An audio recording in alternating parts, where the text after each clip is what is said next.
extra spending at the time of the Brexit referendum. And in the run-up to the Brexit referendum, they were vastly overspending. And millions of these messages are put on British social media in a way that swung the election. And it was illegal. And we now know that most of them, a lot of them, huge percentage, Timothy Snyder gives the figures. Sorry, I'm going to switch that off. This is really annoying me.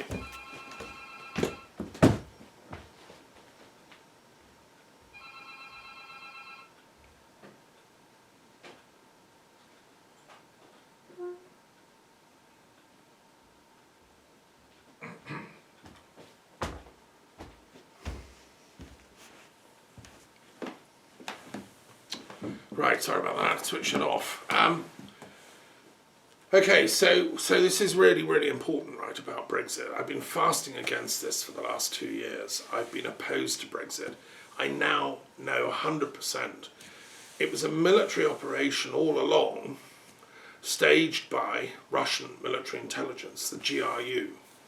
Timothy Snyder gives details of the actual building in St. Petersburg where this was conducted from.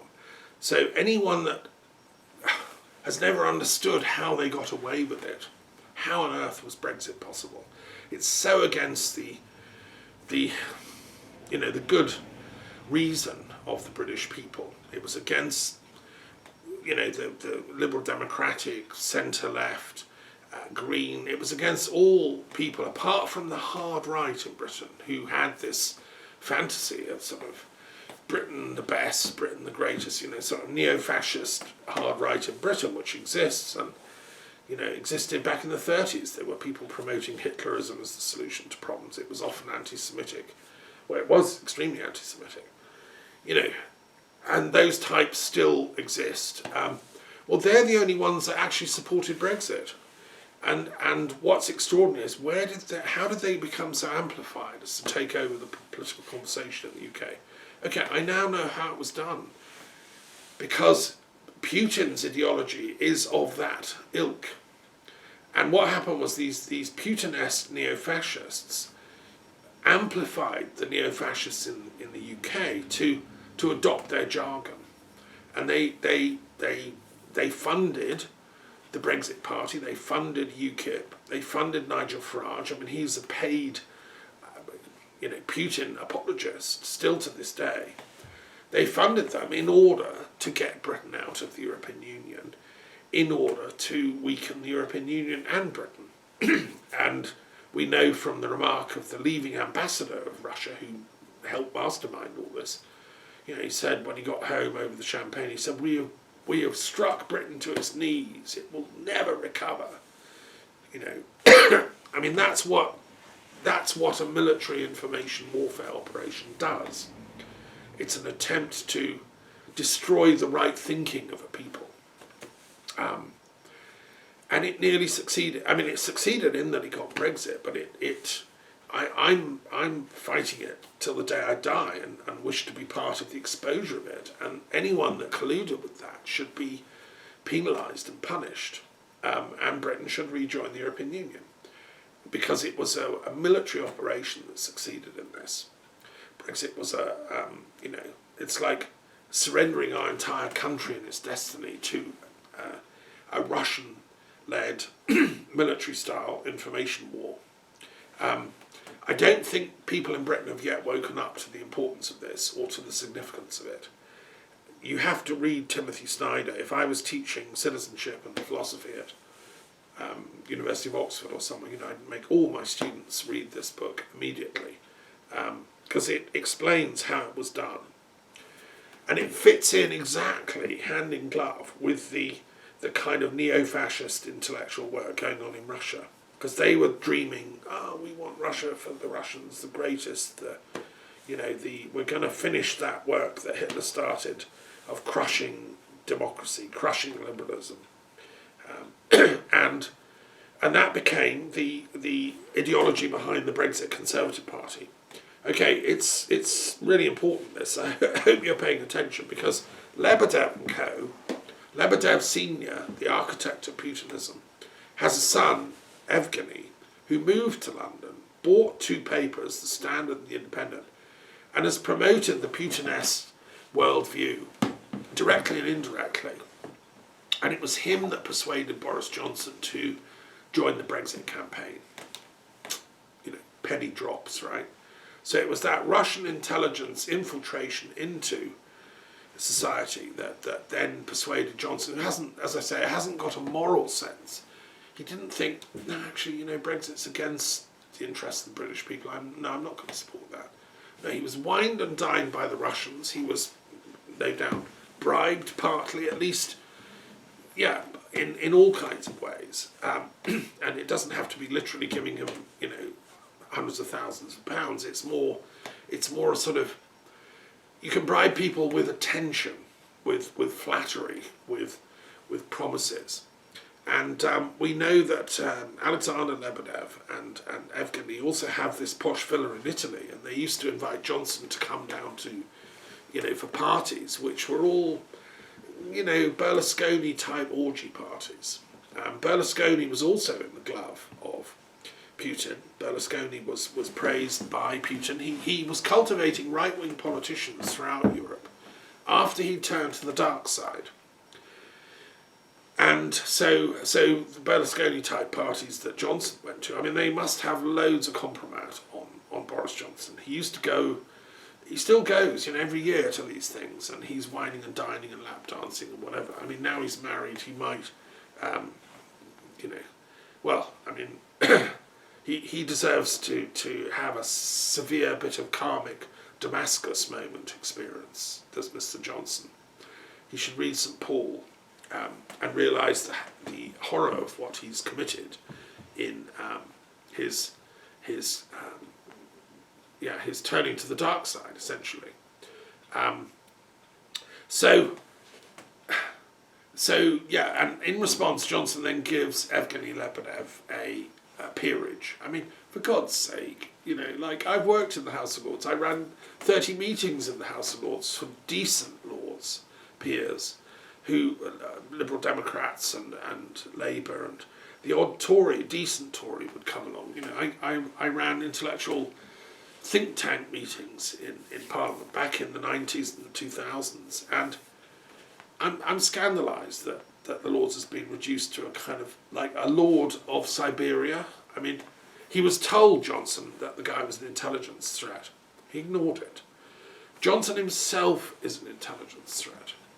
And that's why he suppressed the Parliamentary Intelligence Committee's report into the extent of penetration by Russia into Britain. And, you know, he suppressed it as long as he could, and then he had it redacted so that it doesn't say very much.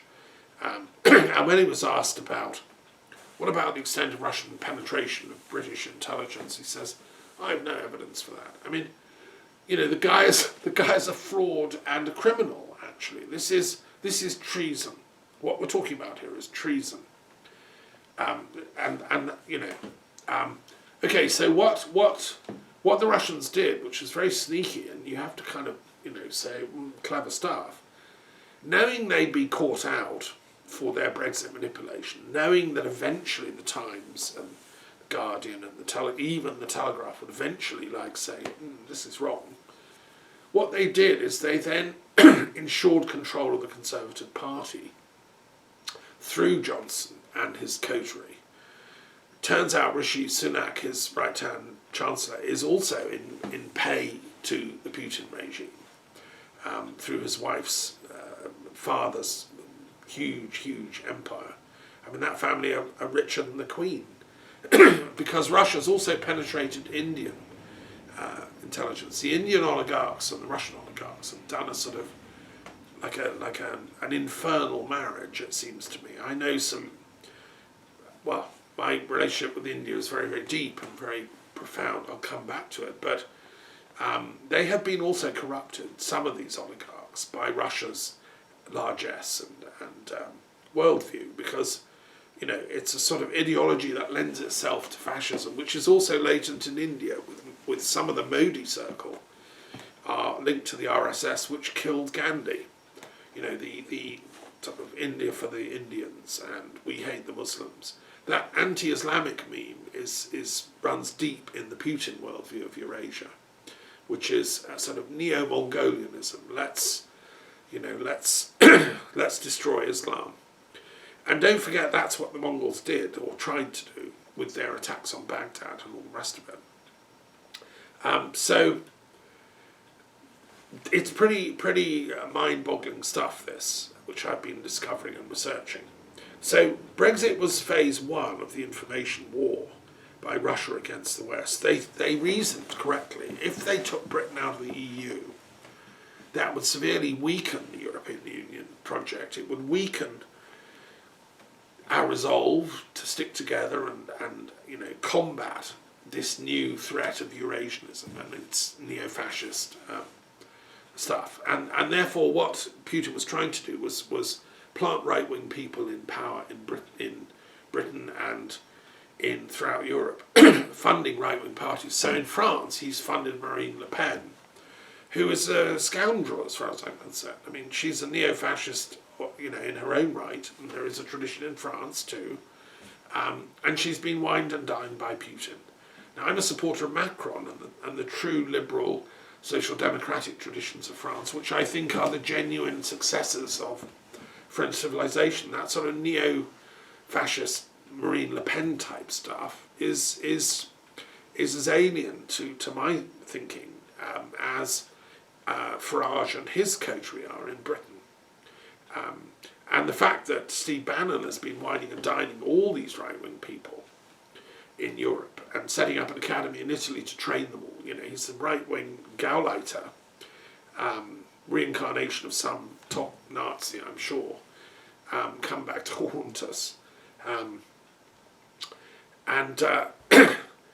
So that leads me to Act 2. So if Act 1 was Brexit, and that was the hard right, which is now run from the Kremlin with Putin, if that's the hard right's sort of opening salvo in this war against European civilization and all kinds of liberal democracy, then what was Act 2? You probably guessed it was Trump, right? And Timothy Snyder's book exposes the Trump operation, how it was done on social media, how Russian bots and operatives planted divisive, polarizing messages. Unfortunately, Facebook came along at the wrong time in history. I think we're not ready for Facebook yet. We are using this amazing communication vehicle as a thing to spread lies, hatred, and division. It turns out, there was a thing, Snyder's brilliant on this, you must read it, that, for instance, there was a Free Texas group set up, and it got hundreds of thousands of members and people posting, "We hate the liberal East, we hate them, we love Texas, let's have Texas independence," and stuff. The whole thing was a fake run by Russians. It was set up deliberately just to scam America. Because, there is a sort of Texan, we're bigger than all the other states put together kind of thing. I've been to Texas, I actually love Texas. It's a great place. But what I don't like is that sort of, that dumbed down image of Texans as they can't do more than 3 things at once. And the Russians were deliberately promoting that in order to again get the back of Texans up so they would fight it. And that's how Russia operated, by creating division within America. And you see, one of the problems with liberalism, one of the difficulties is, how do you safeguard liberalism when the enemy, the anti-liberals, can take advantage of your liberal democratic structures and penetrate and infiltrate and propagandize within it? So liberalism has to have a bit of teeth, and that's Biden's point, that's Trudeau's point. There has to be a kind of limit. That's Macron's point. There's got to be a limit to the extent to which we let these neo-fascists infiltrate and take over. But with Trump, they didn't wake up in time. And the evidence is there from Timothy Snyder's work and many others, Compromat by Craig Unger and others, that the Trump election victory was absolutely planned for, funded by, and monitored and followed through by Russian money and influence. Trump as a project, you see, Trump, I hardly ever even heard of the guy when I was living in the castle in Scotland, but he was a sort of failed businessman. He was bankrupt. He had a reality TV show that was abysmal, but appealed to the lowest, basest instincts of people. And he was rescued by Russian money from his financial collapse. It was Russian money that paid for Trump Tower, and his sort of arrogant, scathing ideology of America first. It was all stolen from the Putin playbook. Trump was a Putin creation. And if you don't believe me, and it is shocking, right? This is shocking stuff I'm sharing. Read, Timothy Snyder's book, read Craig Unger and the others. They're all coming out of the woodwork now. We watched in horror as this failed businessman was promoted as Donald Trump, successful American businessman. That was all fake. It was all a sort of Russian military intelligence creation to bemuse and bewilder the American people. And Trump in power did everything he could to promote Putin's worldview, up to and including threatening and denigrating Ukraine, up to and including threatening to destroy NATO from within. I mean, Trump was the Trojan horse of Russian ideology come to the White House. I mean, it's mind-blowing. It's as if America got a plant to go in and become leader in the Kremlin. There are certain things that are done in international politics, certain things that aren't done, but the Russians have broken every single rule. The attacks on Hillary Clinton, masterminded by Steve Bannon, who was working for this Putinist putsch, which is what it was, demonized Hillary Clinton totally unjustly and unfairly. I mean, she was a liberal Democrat, and along with her husband. They were as far as American politicians go, they were pretty effective at what they tried to do, things like health care and advancing women's rights. I went to the World Social Summit in the mid-90s, and Hillary Clinton spoke, and I saw her on the platform. I mean, she was advancing women's education around the world. She is a woman of principle. Unfortunately, all her emails were hacked, and fake narratives of hate-filled stuff were created against her and against Obama. The racist undertones of Putin's Eurasian stuff are kind of white fascism. He used to mock Obama. He did monkey gestures when talking about Obama as a black president. I mean, he's that base, this man Putin, and his entourage. They are anti-African. So it's ironic that some of the African nations have been swayed by Putin's worldview. If they only knew what he really thinks and feels, they would be abhorrent at this. So Trump was phase two, and all the horrors of that, and his support for Brexit, therefore, was like that's what the paymasters in Moscow want. And anyway, thank God, like everyone else, I watched with bated breath as Trump lost that last election. If he was still president, if he'd have won that, I mean, Ukraine would be utterly smoking rubble by now. NATO would probably be dismantled. Everything Putin wants would have come to pass, except for the resilience of genuine liberal democratic voices in Europe and elsewhere. Thank God he failed, because I think at the last minute people realised this guy's nasty. Seriously nasty. Now I know, having read and researched and gone into this very deeply, I know the source of that nastiness. And no, it's not the Russian people, it's a cabal that seized power in Russia, and that promotes this Ivan Ilyin, Alexander Dugin sort of neo-fascism. They also use so-called Orthodox Christianity to masquerade behind, because Putin makes a big show of being chums with Patriarch Kirill, who supports now what is phase three, the unleashing of this war on Ukraine. Well, this is all fake, my friends. I mean, turns out that Kirill was a member of the KGB, signed up, paid up informer, infiltrating Christianity on behalf of the Stalinist state. The man is no more a Christian than my cat, Bishy. He's just a power-hungry guy that knows how to climb power hierarchies like Putin. And his type of Christianity is the sort of ultimately the Ivan the Terrible kind of Christianity. Russian Orthodoxy this is a crisis for Russian Orthodoxy. People are beginning to stand up against Kirill, and the church in Amsterdam, the Russian Orthodox Church, has severed relations. There's a crisis in Russian Orthodoxy, and what this goes back a long way. It goes back to Ivan the Terrible, who was the Tsar of Russia, the first guy to be called Tsar, who used the Orthodox Christian religion in a perverted form to justify his own tyranny against his own people. And Putin is trying to follow that Ivan the Terrible path. I learned all this when I read Russian history at the University of London.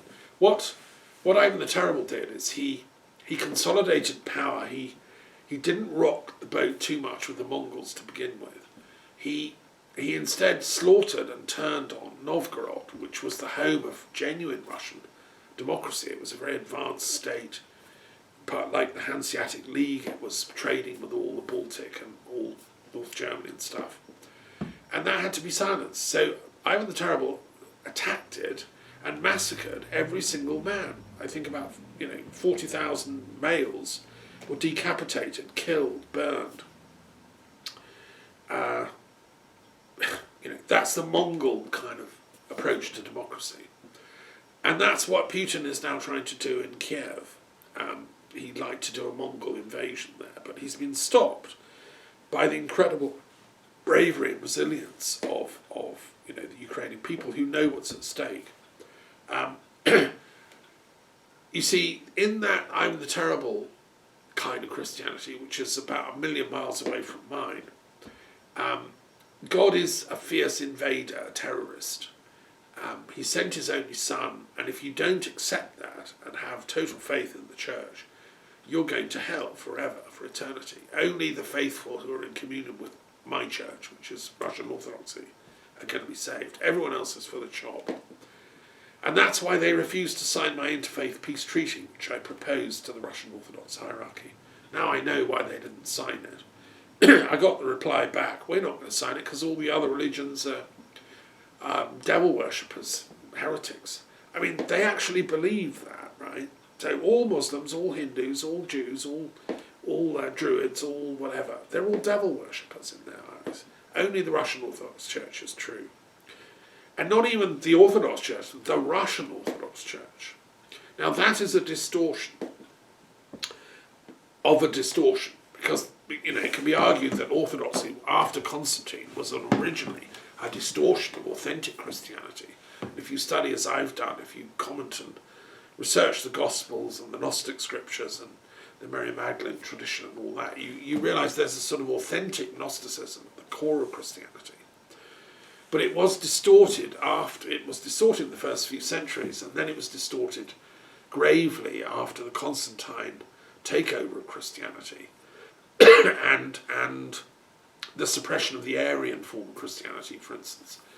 And, all those arguments took us away from Christ's actual message, in my opinion. And so what we got as Orthodoxy was a sort of distortion of a distortion. By the time it got to the 1400s in Moscow, when Ivan the Terrible was alive, it was a distortion of a distortion of a distortion. And it ends up with Ivan the Terrible saying, we must torture you to death, because at the moment of nearly dying, if you repent and come back to the true Orthodox faith, you will then be saved for heaven. Your soul can go to heaven. But if you die unrepentant, if you die some kind of heretical, Gnostic, Protestant, Catholic type, then your soul will go to hell forever. And so by torturing you, I'm saving your soul from eternal hellfire. And in the basement of the Kremlin there were torture chambers, which Ivan the Terrible personally oversaw. Study the history, these are facts. He also had as like a secret service, the Oprichnina, all people dressed in black who used to go around Russia terrorising everyone if you didn't do his will. Now that is what the Kremlin kind of defaults to if you're not careful. That's why Peter tried to liberalise Russia. He moved the capital to St. Petersburg. It was Stalin that moved it back. And Stalinism was kind of like Ivan the Terrible Mark II. And Putin seems to be Ivan the Terrible Mark III in what he's doing now. And his invasion of Ukraine has exposed that. It's woken people like me up. And I hope there are millions of us throughout Europe and the world that will realise what this man has done is unacceptable and must be stopped. So I think another very interesting source to read is Nikolai Berdyaev, the Russian philosopher who I have a lot of respect for, an existentialist who was critical of Russian Bolshevism but understood it and wrote a very important book on the religious roots of Russian communism. And he talks about, the old believers, for instance, who also hated this Tsarist, Ivan the Terrible type of Christianity. And they actually said, no, this fake Tsarist church in Moscow is the Antichrist. And they refused to have anything to do with it. They wanted to be genuine Christians. They took to the countryside. They said, that's the Antichrist, that. It's preaching evil. Well, I can understand what they're saying, these old believers. There's still about 1 million of them around. They're probably the real Russian Orthodox believers, in the sense that Tolstoy also was. I mean, Tolstoy was persecuted for heresy by the Russian Orthodox, so-called Orthodox. I mean, it should be the opposite of Orthodox. It's a heretical tradition of centralising metaphysical truth. You see, if I set myself up as the only patriarch who has the right to say everything about everything and torture you if you don't agree with me, I'm evil. That's a satanic move. So the fact that Putin and his sidekick Kirill are accusing other people, like us liberal Europeans, of being Satanists, I mean, it's like the pot calling the kettle black, to use an old English proverb. But it's a strategy that's always adopted by evil, is to call the other guys evil. It's what Hitler did. It's the Jews' fault. That's why we're going to get them. Putin and his Eurasian circle are all anti-Semitic to a man. They hate the Jews because they're a pesky, liberal-leaning, independent kind of people that have a hotline to God. And that challenges the Orthodox attempt to create a monopoly of God access. So the Jews have to be wiped out. That was Hitler's view as well. I don't share that view. I'm a Philo-Semite. I love the Jews, the Arabs, all the Semitic peoples. They're all part of the bigger picture of God's universal plan for all humanity. I'll come back to that in a minute. I'm also studying the Holodomor, and this is the terrible famine that was engineered in Ukraine by Stalin. And there's a very important book by Anne Applebaum, a great historian who's influenced my work. She's gone into great detail on the Holodomor, this mass famine. It's a frightening book to read, but necessary to understand where the Ukrainians are coming from. You see, Stalin hated the Ukrainians.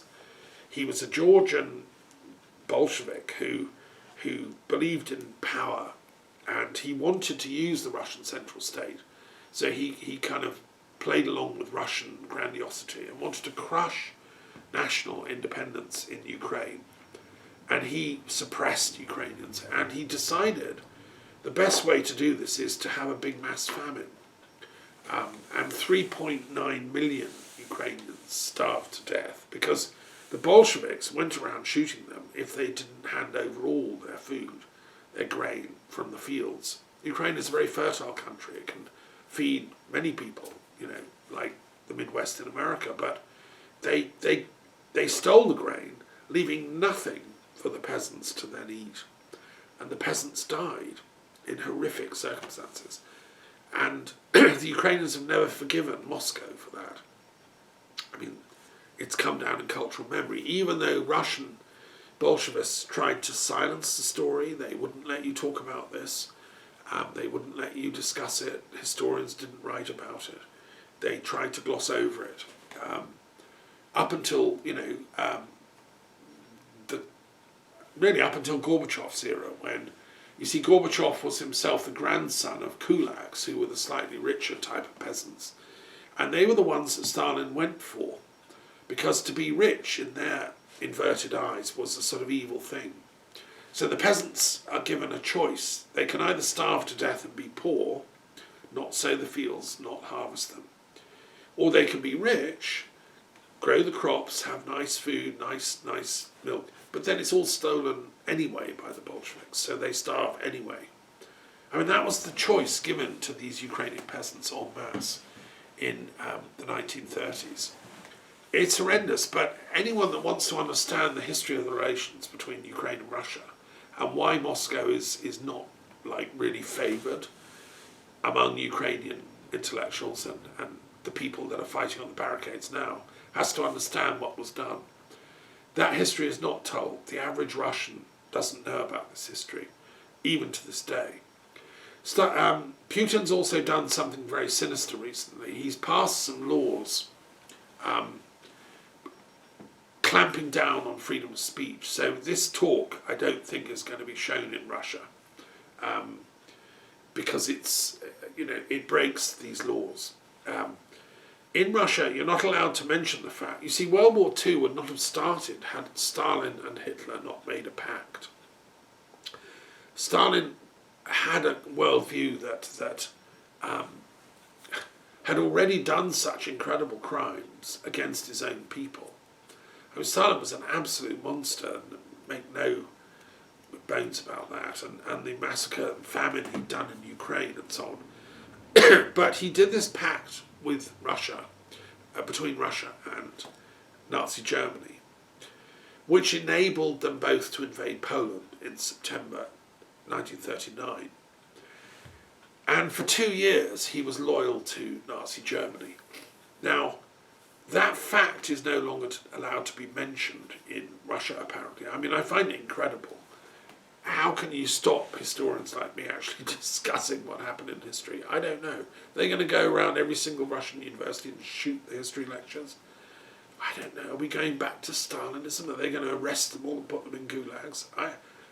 You can't stop historical truth from being known. But Putin is trying, like King Canute. Because he's also been leading this, let's revive the heroic good news about Stalin and Stalinism. Well, obviously he hasn't read Anne Applebaum, her great work, The Gulag, or her other work on the Red Famine. He hasn't read Robert Conquest's book, Harvest of Sorrow, and the other great historians. He hasn't presumably read Solzhenitsyn. I mean, Putin seems to be utterly ill-educated. He was, after all, a KGB apparatchik. He never had a proper liberal arts degree. He never read history, as far as I know. He's mono-educated. He read law at the University of Petersburg, but obviously he has no respect for law. So, what's the point? He only was interested in law because that's power. And so if you can twist legality to suit your propaganda campaigns, then law's useful. But it's not if you want actual truth, because truth is in the realm of philosophy and history, not in the realm of law. And so Putin, I think, simply doesn't understand what he's doing.